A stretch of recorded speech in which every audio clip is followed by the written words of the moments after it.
All right, everyone, we have a nice healthy green at pre-market. We're going to talk about what we're seeing with the overall indices, and then we'll also take a look to see if the best penny stocks to buy now, because there's some pretty exciting moves there. We'll keep our fingers crossed that they can keep going. Big Bear AI stock, NVTS stock, RZLV stock, and then an update on BEEM, of course. And then I want to just touch base really quickly with my 5 underdog picks, including my number 1 pick, which is Nike. That seems to be outperforming the rest of the underdogs at this point in time. So we'll see how that potential is shaping up. So guys, by the way, you can see this stuff and more over at the Discord. I'm just one of the panel experts over there. And so you can come on over, check it out, join the thousands of members in the entire ecosystem that's there to support you in your journey towards financial freedom and building alpha in your portfolio. So check out the SPY putting in new all-time highs in the pre-market this morning. If we drop down to the 5-minute chart and zoom out, you can see we haven't touched this level even in the extended hours of trading. So I mentioned yesterday in my video that with having the non-farm payrolls and the unemployment rate delayed for right now, given the government shutdown, and I gave evidence to that through the BLS site itself. So primary source from the horse's mouth, that's what we got. Well, cat's away, the mice are going to play. And you can see that so far in the charts, the mice are absolutely playing. Even when we look at the 5-minute chart, yeah, we're up in this area of resistance for the Qs. You can see, once again, more all-time highs coming along the way as we establish this shelf. This is a very bullish look going, and it looks as though it's going right across the top of about 606 would be right across the top of this. And if I show you, let's go out to the 1-hour chart. There we go. And we'll also show up the Fibonacci extensions. You can see, let's drop down to 5 minutes. We'll go back to where we were. Look at this. So I talked about 602.75 being important for support and resistance. We tagged it just like we tagged it before, sold off a little bit, pushed up above it, and now we're off to the races again. That next level is 605.36. And you can go back to my other videos and see this line in there. This is an important Fibonacci extension level as well. We popped right up to it in the first 5 minutes of trading during the extended hours this morning, and now we're trying to push up along that. This is a very good look. We'll keep our fingers crossed that we can do it. We do have a bit of momentum drop on a 5-minute basis, but when we go out to daily chart, you can see overall bullish territory. When we go out to weekly on the RSI down here, we're slightly in overbought territory. When we go out to monthly, we're at 76.64. So yeah, it's a place where we should be cautious, and there is some resistance to be found up to the north up here. Like I mentioned before, up to about 609, but after we pass, well, 609.76, after we pass that line, we have another $10 climb that we can make essentially to take us up to 609.32. It's just a little shy of that, if you will, like 960 or so. I guess if we're going to be precise, I think it's 956. So $9.56, so another 1.5% to climb up to that next Fibonacci level. And then up above that, we don't have much of anything until like 711. So maybe that's lucky. Maybe we get ourselves a Slurpee should we see that during 2026, maybe end of year. That would be incredible to see that. Probably have some dips and dives in between, some herky jerkies, if you will. And then, that's a significant climb from where we're at right now. That would be like another 15% on top of it. And that would be one heck of a year's performance. But let's stay near term for right now and see how things are going. So when we go to IWM, there we go, also up in the pre-markets. Bitcoin, I talked about this area of resistance. Ignore all the other lines. Look at the red rectangle that's on here. Talked about this resistance. We got rejection at 118.855 on this Fibonacci retracement level to 1.272. And then up above, that's when we really get to that intense area of that selling pressure that comes in as soon as we go north of 120. And that lasts up to 124.15. So we want to watch that. That's that previous all-time high. We need to sit on top of that.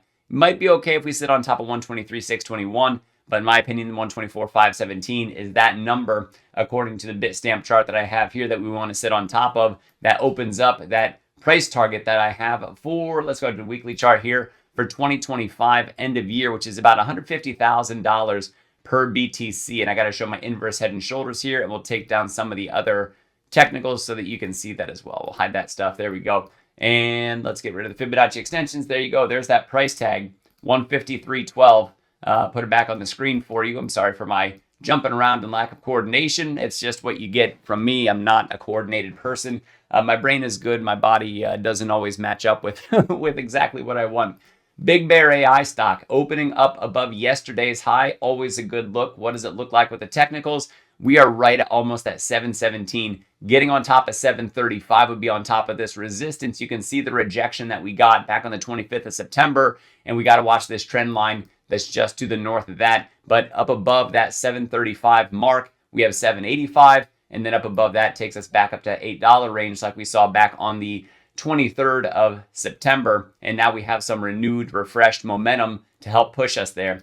So NVTS, what are we getting in the pre-market? About 754. It puts us right into this meat of resistance, if you will. So we'll see how we treat it. Getting on top of 770 is absolutely critical. That might allow us to melt right through these 618 levels that we have here and allow us to push on to 842, 862, and then we really, to the north of that, getting that selling pressure. The volumes have been very good, so we'll watch for those. Not explosive like we had back here on the 21st. However, still definitely much above what we saw over here at these below average volumes. We're getting back in that above average volume with some signs of accumulation and a bullish sentiment to go along with it, a bullish momentum as per the RSI.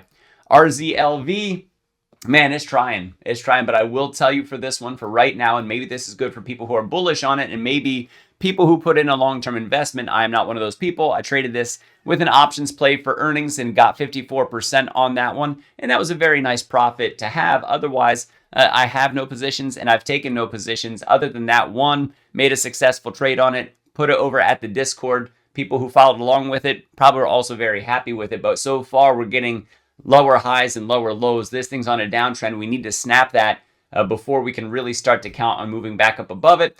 Watch the 5 and the 13 EMA, and you can even watch some of the lower time frame charts, such as the 1 hour chart. Look at that rejection off the 200 EMA, and it looks like we might be trying to do a structural break back up on top of 50, but getting back on top of $6 and holding on to it as support looks like it could be that near-term thing that's really going to allow us to truly snap out of this downward movement that we have. So we'll see if we can pull it off. Got a lot of selling pressure volume on this one. So we really want to watch and see what happens near this 50 hour, what happens near this 200 hour. Are we going to get another rejection and double top to push us back down? Or are we going to be able to climb above it?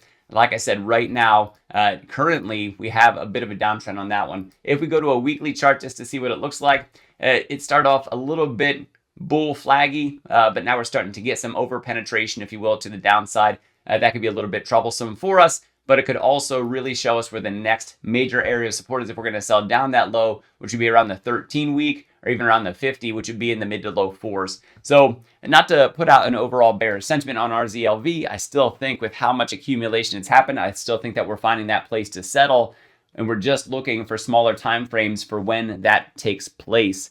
The higher time frame charts are still very much in some bullish territory, if you will. So as per the RSI and as per the moving averages that we have, there's evidence to believe that the run isn't necessarily over overall. Just maybe for right now, we're trying to find out where that's taking place. So BEEM still messing around down at 285 in pre-market. I want to see it above 308. And then for the underdogs, just a quick touch on it. Chipotle, I've slid down into the bottom position because we're down on the daily chart below the 5 and the 13. Downward trend still continuing, but we do have the RSI still rising. So I still think for the underdog stocks, I think Chipotle, when it finds its place, is going to have that outperformative time. And I think it could happen during Q4 here. Trade Desk is another one moving up above its moving averages since I talked about it this weekend.